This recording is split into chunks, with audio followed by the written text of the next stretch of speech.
Hello నమస్తే అండి. నేను ప్రసాద్.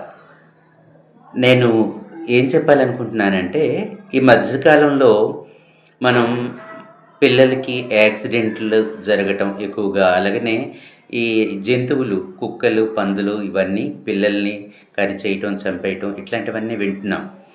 అయితే మనం తీసుకోవాల్సిన జాగ్రత్తలేంటి? మనం ఏం జాగ్రత్తలు తీసుకుంటున్నాం? అనేది ఒక్కసారి ఆలోచిద్దాం. మనం స్కూల్ నుంచి కానీ, లేదా ఎక్కడి నుంచైనా పిల్లల్ని మార్కెట్‌లో గాని నడిపించుకు వెళ్ళేటప్పుడు మనం ఏం చేస్తున్నామంటే, రైట్ సైడ్ ఏదైతే రోడ్డు వైపు పిల్లల్ని పట్టుకుంటున్నాం, మనం సేఫ్ జోన్‌లో పక్కకు ఉంటున్నాం. నడిపించుకుంటూ వెళ్తాం. అంటే నేను గమనించేది చాలా వరకు. అయితే అది కరెక్ట్ కాదండి. ఏదైతే రోడ్డుకి అటువైపు లెఫ్ట్ సైడ్‌ని మనం పట్టుకోగలగాలి పిల్లల్ని. నడిపించుకు వెళ్ళాలి. ఎందుకు అంటే, వాళ్ళు కొన్నిసార్లు ఈ ఏదైతే రైట్ సైడ్ ఉండేటప్పుడు విడిపించుకుంటూ వెంటనే రోడ్డుపైకి పరిగెత్తొచ్చు.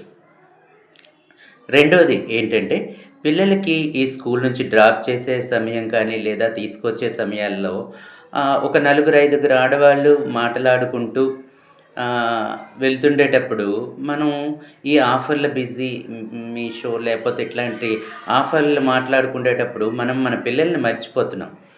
వాళ్ళు రోడ్డు పైన ఆ నలుగురు పిల్లలు, ఐదుగురు పిల్లలు చేరి ఆటలాడుకోవటం, ఆ విధంగా వాహనాలు వెళ్ళేటప్పుడు గుద్దేయటం.